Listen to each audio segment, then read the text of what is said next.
My name's Catherine and I'm one of a number of admins and moderators who run an international Facebook group called ME/CFS-Pacing with a Heart Monitor #2. It's to help people with ME or CFS find out about and learn management strategies to help them pace using a heart rate monitor. Our group welcomes discussions about pacing using a heart rate monitor for all people with ME or CFS, whether it's a wrist-worn optical device or a device connecting to a chest strap.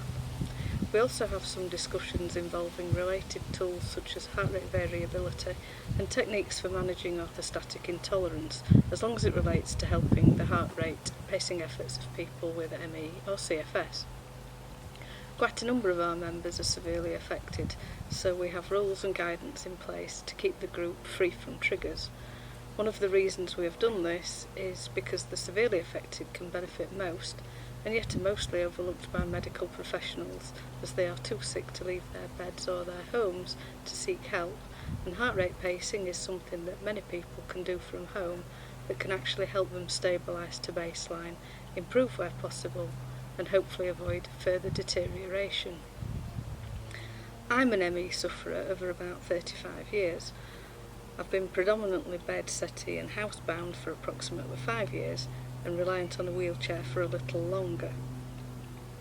Although I'd been deteriorating steadily over a 10-year period, I suffered a very rapid and significant deterioration after being given an increased workload by an ill-informed physiotherapist in a bid to ease my pain and fatigue.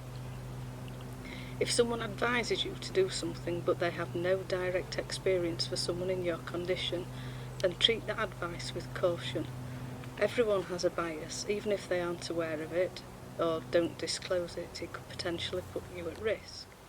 My personal experience of ME exists at 3 levels: mild, moderate and severe. I've got comorbidities of fibromyalgia, EDS, POTS and dysautonomia that are most relevant to this podcast. I've been pacing using my heart rate since 2016, but have been conscious of my heart rate being an issue since 2005, at the point where my ME deteriorated from mild to moderate. I've received both good and bad physiotherapy advice, some of which has helped and some of which has harmed. I attended my first physio appointment on foot, wearing a portable ECG recorder due to unexplained tachycardia. I was given what the physio described as non-cardio exercises, which were namely lunges holding weights, push-ups and squats on a power plate, as well as holding weights out in front of me and some ballet poses. She didn't check my pulse or blood pressure though, and when I reported an increase in symptoms at my next appointment, she dismissively explained that I was in a flare and that it would pass and she would decrease my exercises a little bit. She didn't make a connection between the additional burden of the exercises she'd given me and my symptom exacerbation, and I was instructed to continue with the programme. I also explained I wasn't able to do the exercises after work. I was simply too exhausted and the muscles in my legs would be shaking. In response, she instructed me to do them before work instead, as she insisted the exercises would help once my muscles were stronger. How wrong she was. I was unable to attend what would have been my final physio appointment just a few months later, as I physically couldn't get myself there. It was too far for me to walk by that point and too far to self-propel in the wheelchair I'd been prescribed, as I was struggling so much. The pain levels had increased enormously and life was getting harder than before. I was dismissively discharged back to my GP by letter. Sadly, I'm the one left to deal with the consequences of such poor medical advice.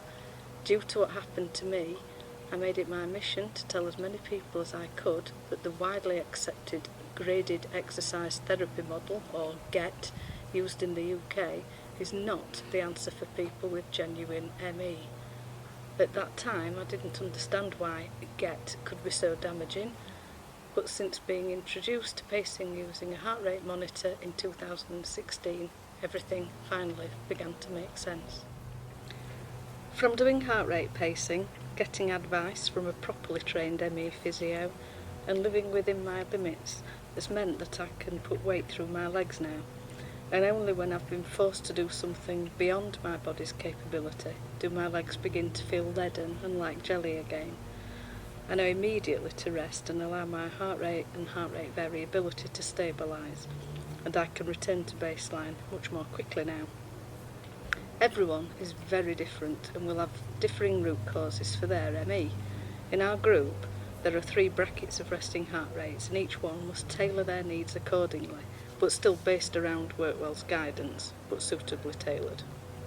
So group 1 tend to have resting heart rates below 60 beats per minute. They will probably have the most freedom and be more successful in staying below 50% of age-adjusted maximum heart rate during their activities of daily living, and they may be able to zone using 10% increments. Group 2 tend to have resting heart rates between 61 and 79 beats a minute. They may find things a little bit harder and may have to be more strict with their heart rate zones in order to stay under their estimated threshold. They will more likely have to zone using 5 beats per minute increments up to a maximum of resting heart rate plus 15 beats per minute. Workwell Foundation did eventually catch up with my findings on this. Group 3 tend to have resting heart rates from 80 beats per minute upward. Depending on their age, they will likely struggle doing anything, and even resting in bed may cause them to exceed their estimated threshold. It is very much the responsibility of each user to determine their own limits and record their own activities, and it's fraught with difficulties due to the nature of the way society, doctors and physiotherapists may treat people.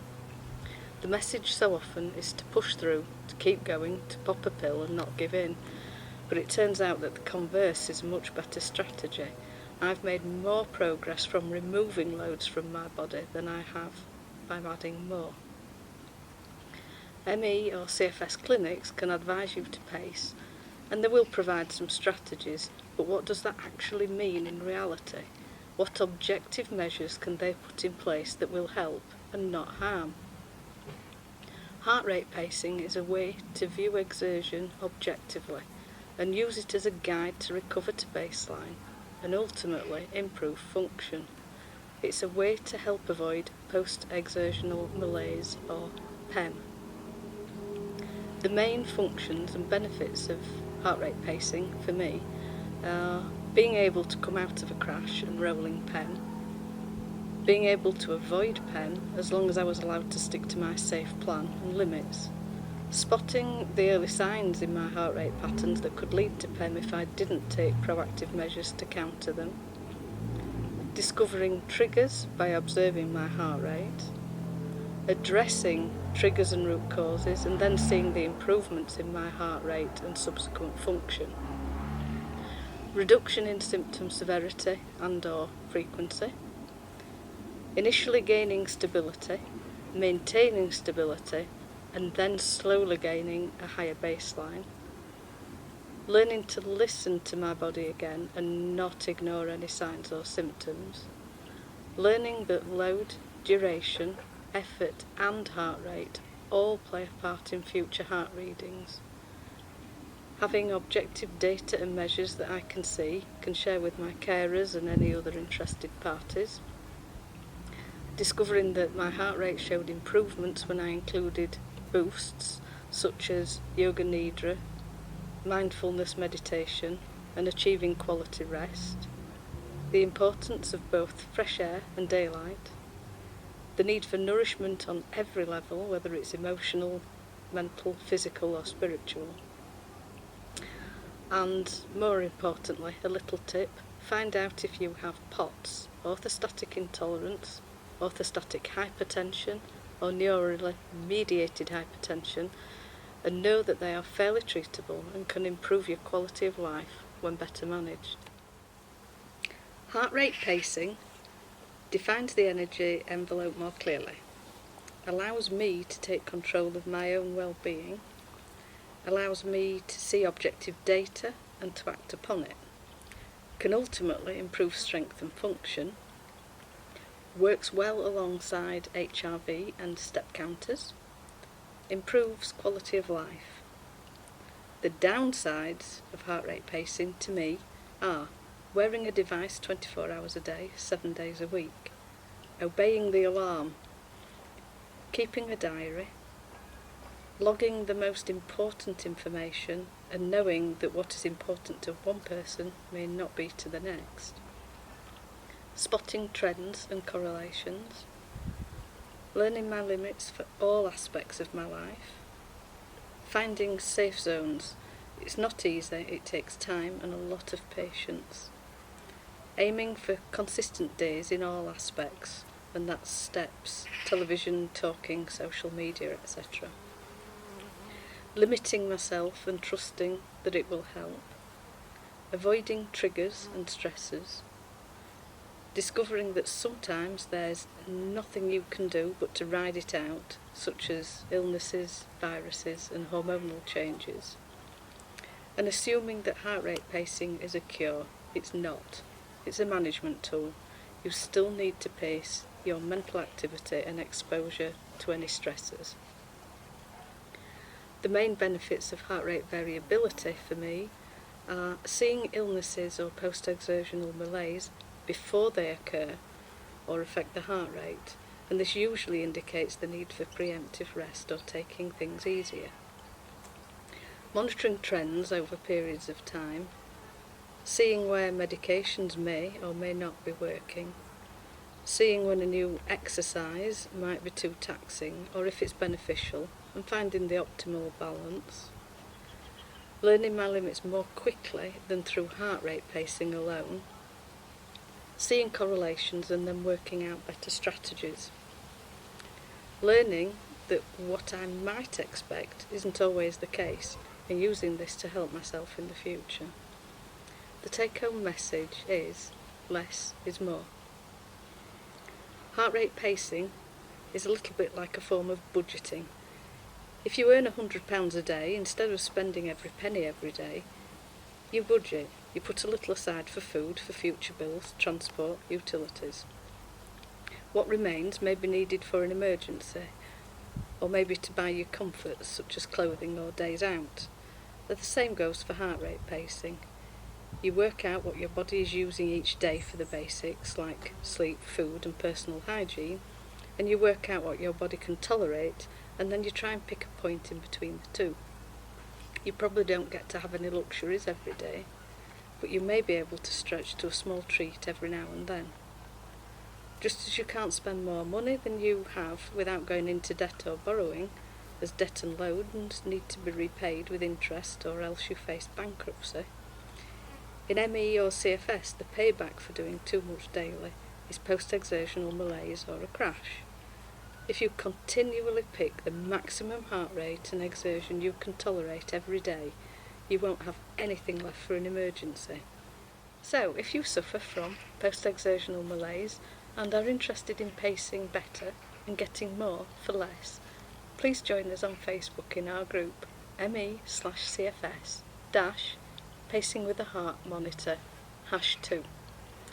Heart rate pacing isn't easy, but it can be very rewarding.